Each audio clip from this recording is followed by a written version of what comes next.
আজকে নতুন দোকানের আমাদের পুজো আছে, তো আমি অনেক সকালে ঘুম থেকে উঠেই সব কাজ শুরু করে দিয়েছি। সকাল সকাল আমি ফুলগুলো আগে তুলে নিচ্ছি, যেহেতু আজকে পুজো আছে তো ভাবলাম সকাল সকালই ফুলটা তুলে নিই।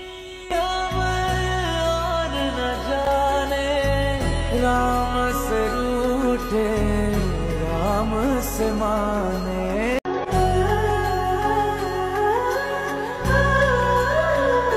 এদিকে আমি ফুলগুলো সব তুলে ফেলেছি। এবার আমি এই ফুল নিয়ে চলে যাব হচ্ছে আমাদের নতুন দোকানে।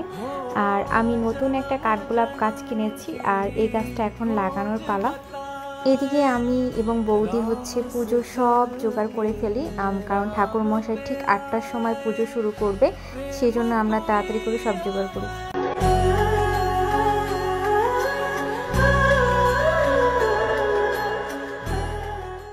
নমো তস্সৎ নমো তস্সৎ নমো নমঃ।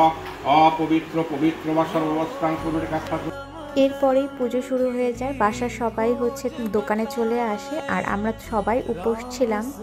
তখন তারপরে সবাই অঞ্জলিও দিই। আর অঞ্জলি দেওয়ার পরে আমি একটু সুন্দর করে দোকানটা একটু সাজাই, যেহেতু আমার বাবা বারণ করেছিল যে সাজানোর দরকার নাই, কিন্তু আমি জোর করে এই একটু বেলুন দিয়ে সাজাই। তারপরে হচ্ছে ভিতরে ঠাকুর ঘরে হচ্ছে নাম কীর্তন শুরু হয়ে যায়। আর এই বৈষ্ণবদের জন্য একটু প্রসাদ রান্না করে, আর প্রসাদে ছিল হচ্ছে খিচুড়ি আর পায়েস ছিল।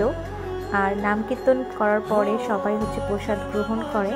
ভিডিওটা এই পর্যন্তই। কেমন লাগলো অবশ্যই কমেন্ট বক্সে কমেন্ট করে জানাবেন। রাম সে চল কে রাম